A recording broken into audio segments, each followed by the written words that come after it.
देख, आज हम लोग सीखेंगे जैसे एपी का फॉर्मूला, मतलब लगभग पता हो ही गया ना कि कैसे हम लोग अगर कॉमन डिफरेंस कैसे निकालते हैं। ए अगर दिया हुआ है तो एपी का सीरीज कैसे लिखते हैं, होता है ना। ए plus D, a plus two D, ऐसे करके बढ़ते जाता है। ये डी कॉमन डिफरेंस है, ए क्या है, फर्स्ट टर्म है। तो इतना चीज क्लियर है, ठीक है ना। मान लो अब क्या बोलेगा ना, जैसे एपी का सीरीज दिया हुआ रहेगा, ठीक है ना, इस तरह का एपी दिया हुआ रहेगा, 2 4 6 डॉट डॉट डॉट लगा देगा। पूछेगा ना कि इसका 10वां टर्म क्या होगा, जैसे 1 2 तीसरा टर्म ये है, 10वां टर्म क्या होगा बताइए, 10th टर्म क्या होगा। डायरेक्ट पूछेगा कि 10th टर्म क्या होगा, तो वैसे बताना मुश्किल हो जाएगा। 10वां मान लो कि गिन के बता देंगे। पूछेगा कि 551वां टर्म क्या होगा इसका, 551वां टर्म इस एपी का क्या होगा। तो इसके लिए एक फॉर्मूला होता है कि जैमा टर्म पूछे उसको हम लोग एन से डिपेंड डिनोट करते हैं, समझ गया ना। जैसे 10वां पूछे तो एक फॉर्मूला होता है कि nth term equal to a plus n minus one d, a plus n minus one d, समझ गए ना, nthवा टर्म। मतलब अगर पूछे कि ये एपी चल रहा है ना 2 4 6 का, तो इसका पहला टर्म क्या है, 2 है। ए का वैल्यू कितना है, 2। कॉमन डिफरेंस कितना का है, 4 - 2, 2 का कॉमन डिफरेंस है। तो इसका 551वां टर्म कितना हो जाएगा, 551 टर्म इक्वल टू कितना हो जाएगा। ए पहले लिखाएगा तो ए का वैल्यू 2 है तो 2 लिख दिया, प्लस n - 1, एन का वैल्यू कितना हो जाएगा, 551वां निकालना है तो एन का वैल्यू हो जाएगा 551। तो 551 - 1 और इंटू किससे करना है, डी से। डी का वैल्यू कितना है, 2। तो 2 से इसको मल्टीप्लाई कीजिए, ये कितना हो जाएगा, 2 प्लस 551 में से एक घटा देंगे तो 550। 550 को किससे गुना करना है, 2 से। कितना हो जाएगा आंसर, 2 + 55, ये हो जाएगा 1100 ना। यानी कि 1102 हो जाएगा इसका। 551वां टर्म कितना हो जाएगा, 1102 हो जाएगा। समझ में आया ना कैसे हुआ। एक फॉर्मूला ये लिख लो, nth टर्म का formula. nth term equal to क्या हो जाएगा, a plus n minus one d. N क्या है, जिस टर्म का आपका वैल्यू पूछे वही एन टर्म है। मान लो कि इसी में पूछ रहा है कि 21वां टर्म बताइए, तो 21वां टर्म क्या हो जाता, 2 + 21 - 1 और डी का वैल्यू 2, तो 2 + 21 में से एक घटाएंगे तो 20, अब 20 को 2 से गुना करेंगे तो 40। 21वां टर्म हो जाता 42। समझ में आया। लिख लो फॉर्मूला nth टर्म का, nth टर्म निकालने का फॉर्मूला।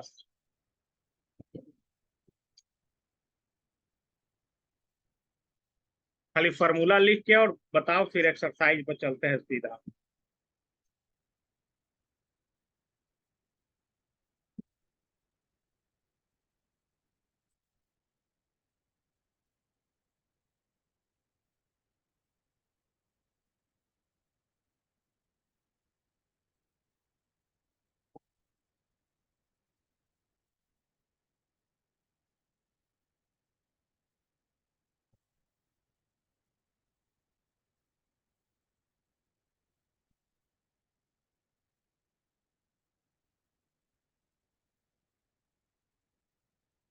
चलो हो गया, तो एक्सरसाइज पर सीधा आते हैं।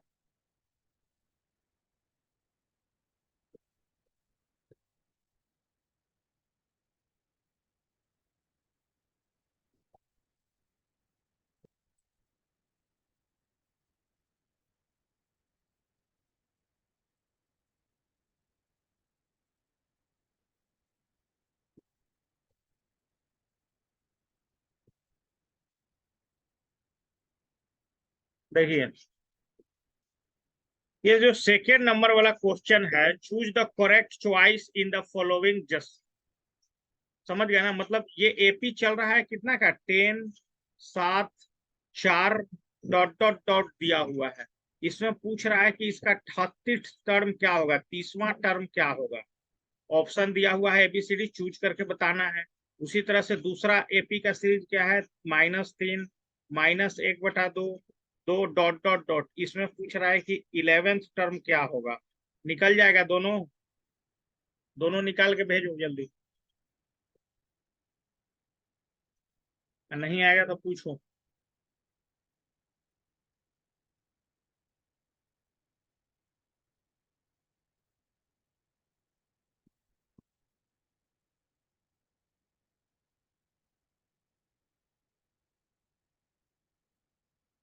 देखो सेकंड वाला क्या है, कुछ नहीं है। सबसे पहले इसमें तो आपको डी का वैल्यू निकालना पड़ेगा। तो दूसरा में से पहला को घटाएंगे, तो -1/2 में से घटाएंगे -3 को, तो कितना हो जाएगा? -1/2, माइनस माइनस प्लस में चेंज हो गया, +3। एलसीएम लेंगे तो 2 होगा, ये -1 है, ये 3 दूनी 6 हो जाएगा, ये हो जाएगा 5/2। डी का वैल्यू कितना हो गया? 5/2। ए का वैल्यू कितना है? फर्स्ट टर्म -3 है, तो निकाल लीजिए 11th टर्म। 11th टर्म कितना हो जाएगा? A+n-1 D। तो ए का वैल्यू कितना है? -3, प्लस एन का वैल्यू कितना है? 5/2, -1। डी का वैल्यू, ओ एन का वैल्यू तो 11 है ना।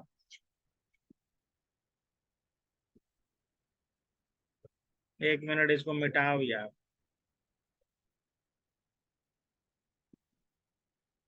11 -1 और डी का वैल्यू कितना है? 5/2। कितना हो जाएगा? -3। 11 में से एक घटाएंगे तो कितना हो जाएगा? 10। 10 को गुना करना है किससे? 5/2 से। 2 से 5 बार में इसको काट देते हैं। -3 और प्लस कितना हो गया? 25। आंसर कितना आ गया? 22। 11वां टर्म इसका क्या हो जाएगा? 22। पता चल गया?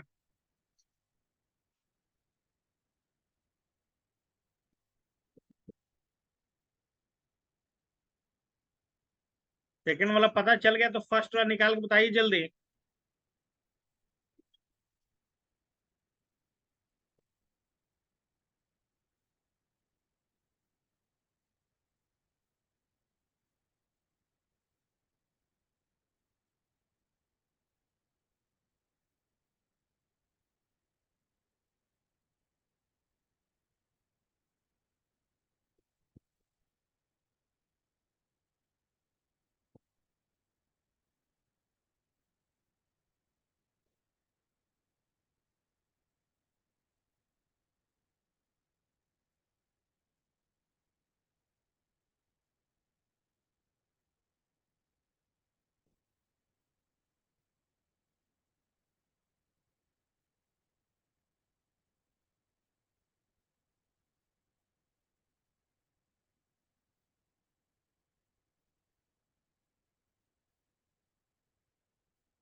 सेकंड वाला समझ में आ गया था ना?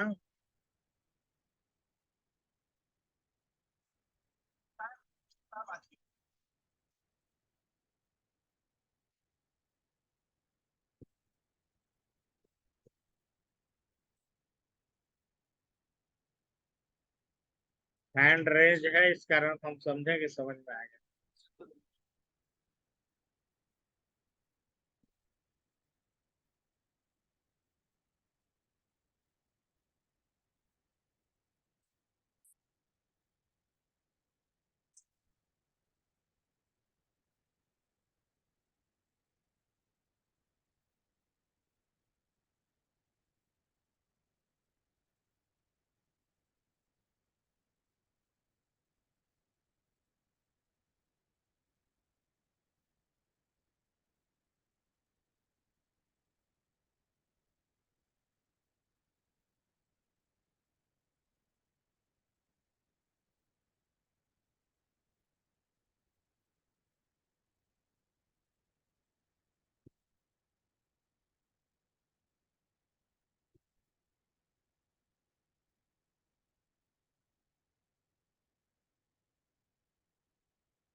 चलो, तो ये वाला तो तुम्हारा -77 है, तो सही है।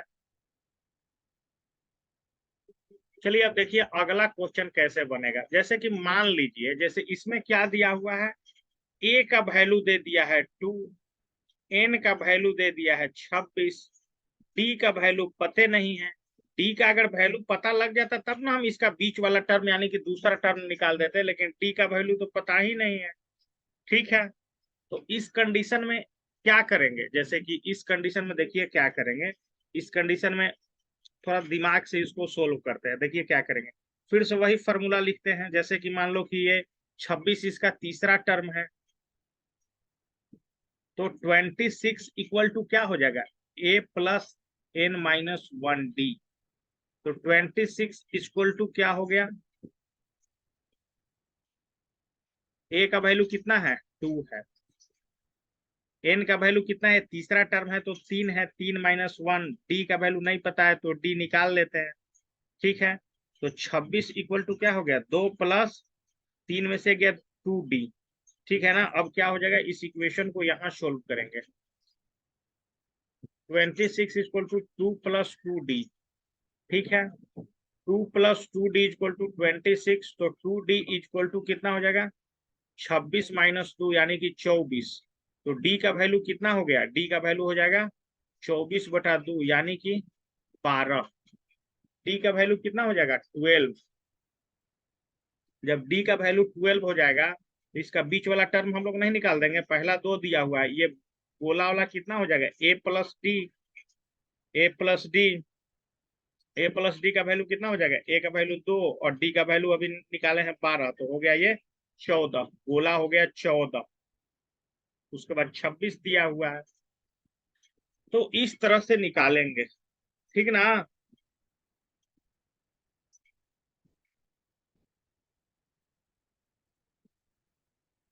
चलिए तो देखो अब फर्स्ट टर्म इसमें दे दिया था, इस कारण इसको निकालना ज्यादा आसान। जैसे कि इसी तरह से तुम क्वेश्चन बना सकती हो, बताते हैं कौन कौन। ये बन सकता है, ये बन सकता है, लेकिन ये वाला क्वेश्चन बनने में भी दिक्कत होगा। अभी जो बताए थे वो समझ में आ गया था कि फिर से उसको नोट करना है तुमको।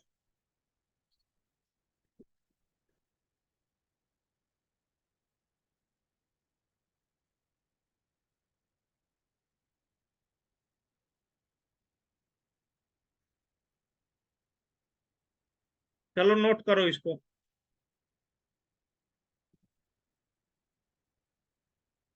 नोट करो कैसे गोला डब्बा का वैल्यू 14 आया, नोट कीजिए।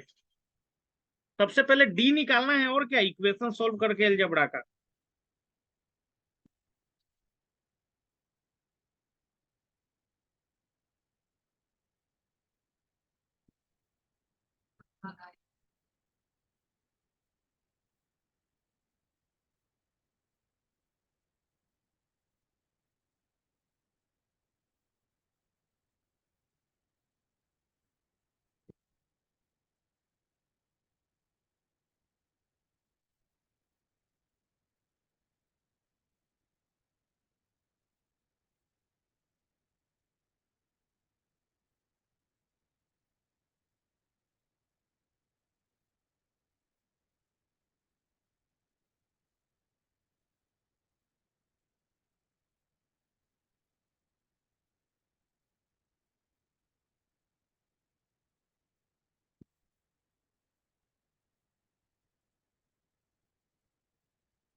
हो गया ना, हो गया तो ये क्वेश्चन बनाया जाए, इसका डब्बा डब्बा निकाला जाए, ये क्वेश्चन बनाया जाए, दो को बना के जल्दी भेजा जाए।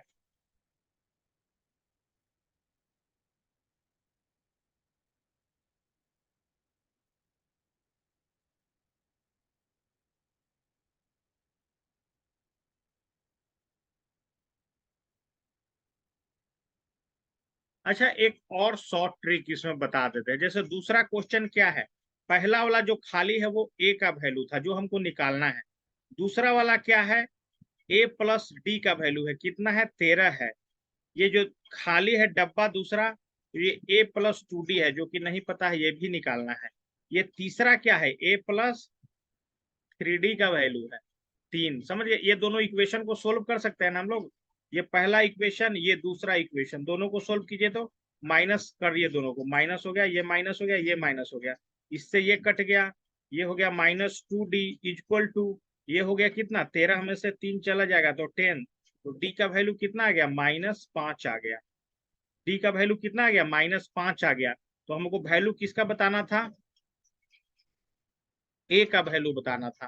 ठीक है ना। अब देखो ये जो वैल्यू है, डी का वैल्यू हम लोग का कितना आ गया, -5। तो कोई इक्वेशन में डी का वैल्यू पुट कर दीजिए, ये डी का वैल्यू हम लोग को आया।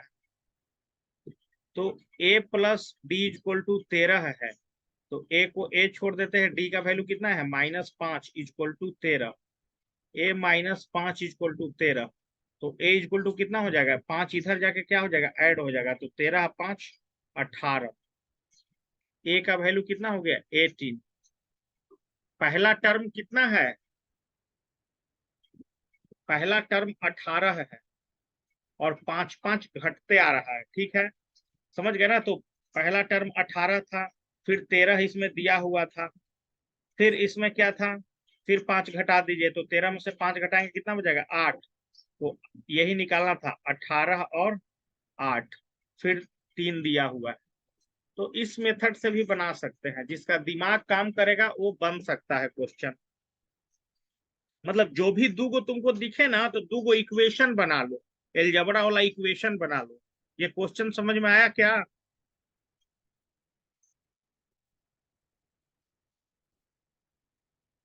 मतलब तुमको घुमा फिरा के निकालना डी का वैल्यू ही है।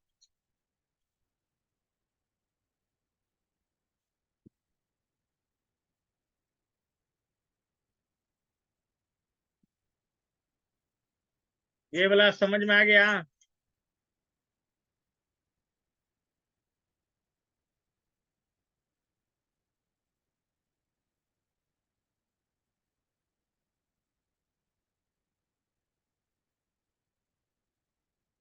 देखो कुछ नहीं करना है, जैसे कि देख लीजिए, ये हमको पता है और ये हमको पता है, ठीक है ना।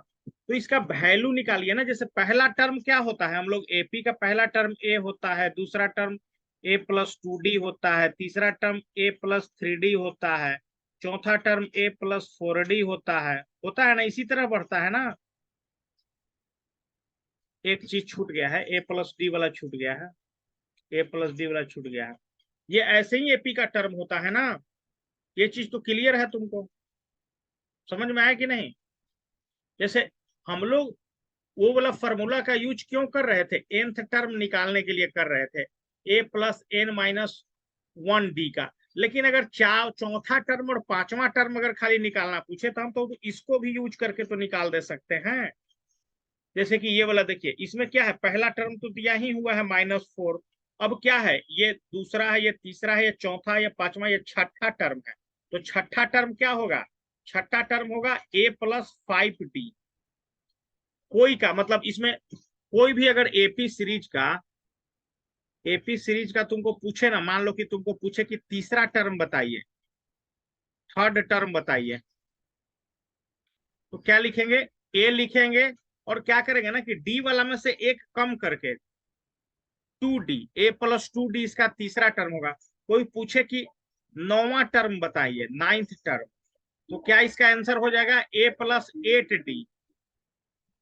समझ गए ना। तो ये वाला जो 6 है, जो कहाँ पे पढ़ रहा है, पहला दूसरा तीसरा चौथा पांचवा छठा टर्म पे पड़ रहा है। तो छठा टर्म का वैल्यू इसी के अनुसार क्या हो जाएगा, एक घटा के a प्लस 5d किसके बराबर है, 6 के बराबर है। ये a का वैल्यू -4 है, तो -4 a का वैल्यू इसमें रख दीजिए, तो -4 प्लस 5d इक्वल टू 6। तो 5d इक्वल टू -4 इधर जाएगा तो क्या हो जाएगा, प्लस में चला जाएगा, तो 6 + 4 हो गया, तो 5d इक्वल टू 10 हो गया। तो डी इक्वल टू क्या हो गया, 10/5, यानी कि कट के आंसर आ गया, डी का वैल्यू 2 आ गया।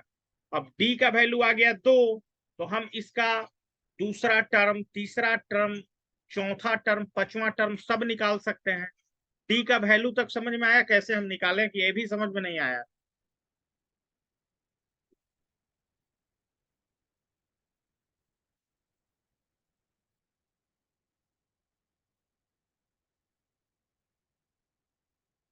तो डी का वैल्यू समझ में आ गया ना, इसको तुम खुद से निकाल सकती हो डी का वैल्यू।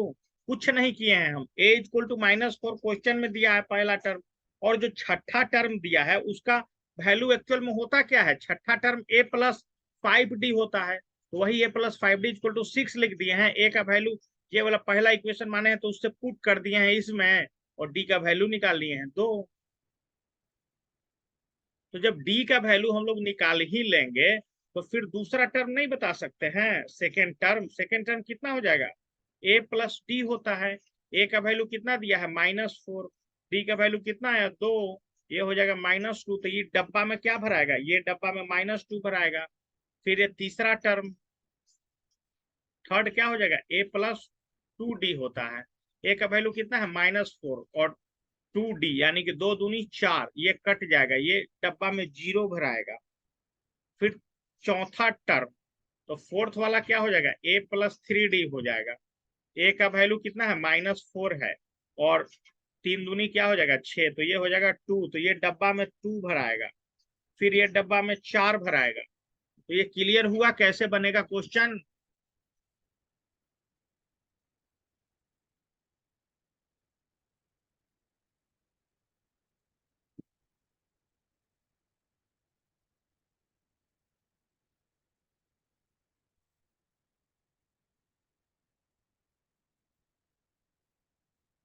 एक और बता देते हैं, इसको तो तुम पहले खुद से बना के भेजो, इसको बना के भेजिए, इसको और इसको दो को अभी बना के भेजिए, तो तुरंत अभी समझ में आया तो जल्दी तुरंत बना के भेजो।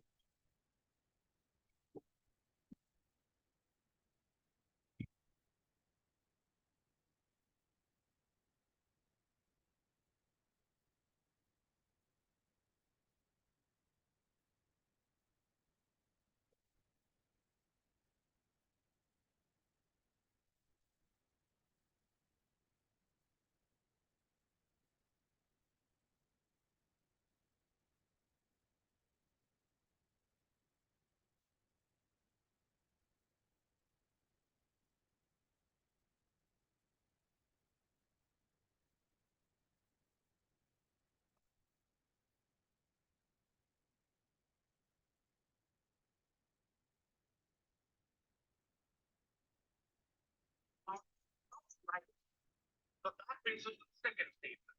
It has the second largest gold reserve in the world. This is incorrect, right? Now, here you will find, in fact, Germany also has got larger gold reserve than Switzerland. So the second statement is going to be incorrect. So here we have to understand that statement one is correct, statement two is incorrect. The correct answer in this case is going to be C. That is, statement one is correct, but statement two is incorrect. Then moving on to the next question. Consider the following countries: Bulgaria, Czech Republic, Hungary, Latvia, Lithuania, and Romania. How many of the above mentioned countries share a land border with Ukraine? Now, this question has been asked straightforward because Russia-Ukraine crisis has been in news for more than a year now. So you have a couple of questions which have been framed around. Congo basin की बात आई तो Africa की बात आई। Congo basin का भाग क्या है, सबसे जरूरी बात पर हम शुरुआत करेंगे भारतीय राज्य व्यवस्था से। भारतीय राज्य व्यवस्था या मौलिक अधिकार इतने कड़े सख्त कानून हैं कि उनमें कोई बदलाव नहीं किया जा सकता है। इसी के लिए आप इसके पार वाक्य कैसे, आसान सवाल था सवाल नंबर 15। भारत, क्योंकि आप यहाँ पर किसी भी एक के लिए राष्ट्रीय अनुसूचित जनजाति आयोग था, लेकिन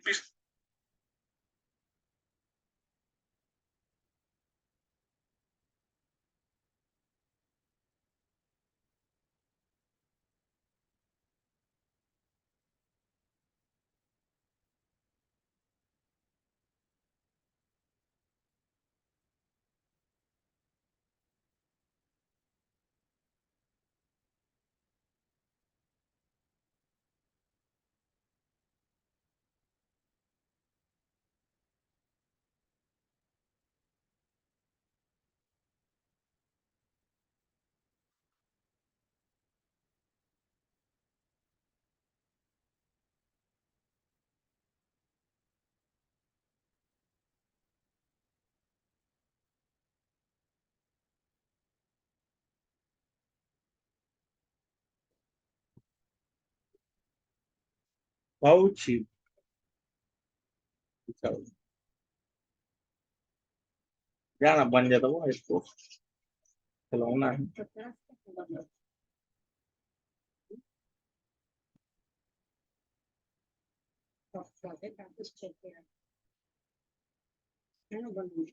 ठीक है। ये वो बन जाता वो तो हालत खराब हो गया। ये देखिए क्या।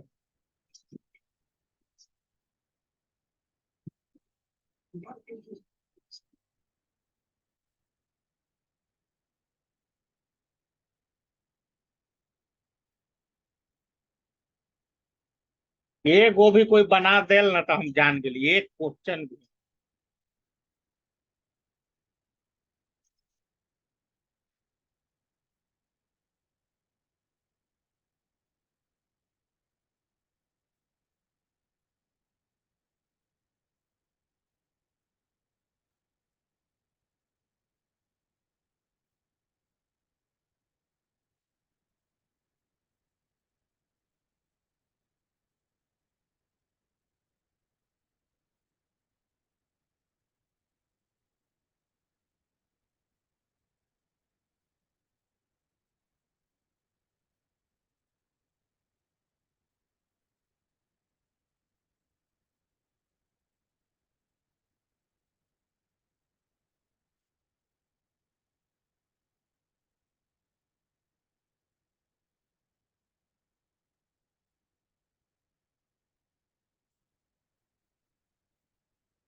ये वाला तो हम बताए थे तो तुम भेज दे।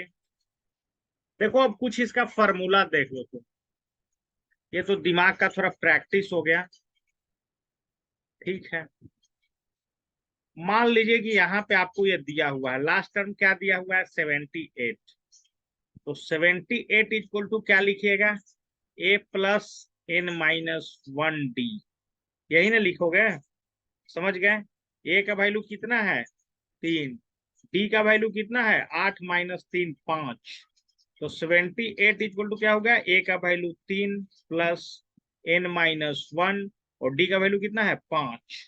ये कितना हो गया 78 इक्वल टू 3 प्लस 5n - 5।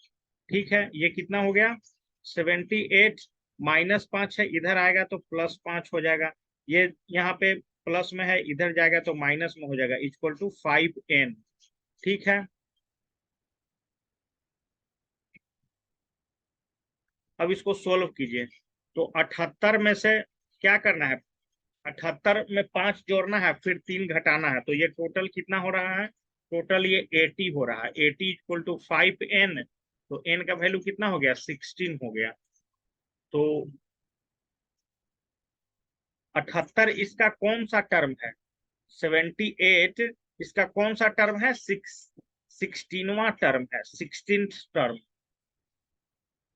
तो किसी भी एपी का टर्म बता सकती हो, बता सकती हो ना, वही फॉर्मूला से ए प्लस n - 1 डी से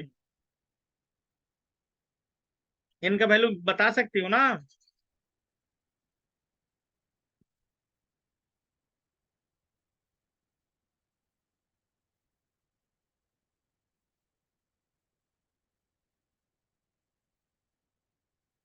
चलिए, तो इसको बनाइए, कोई दिक्कत नहीं। इसको बनाओ, इसको बनाओ, और पांचवा का पहला और दूसरा बना के भेज देना। आज का यही क्लास रहेगा, इसका स्क्रीनशॉट ले लो फोर्थ का, और पांचवा का फर्स्ट और सेकंड बना के भेजो। बता सकते हो ना कितना नंबर ऑफ इसका मतलब क्या बताना है, 205 कैमा टर्म है, मतलब टोटल नंबर ऑफ टर्म उतना ही होगा क्योंकि लास्ट 205 है। इसका -47 कौन सा टर्म है, तो इसी प्रोसेस पे बनेगा, बना के और बताइए। ये समझ में आया कि नहीं समझ में आया? पहले ए का वैल्यू लिख लीजिए, फिर डी का वैल्यू लिख लीजिए, इस फार्मूला पे बैठाइए। nth टर्म इक्वल टू क्या होता है, a plus n minus 1d, ये वाला फार्मूला। स्क्रीनशॉट ले ली?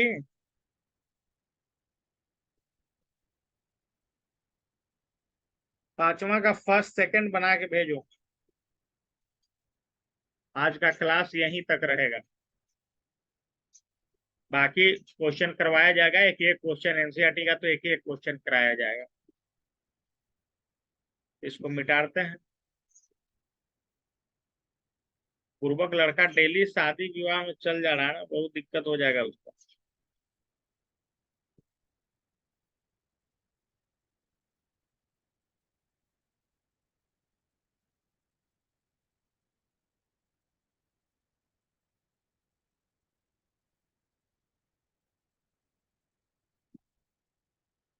ठीक है तब, आज का क्लास यहीं तक।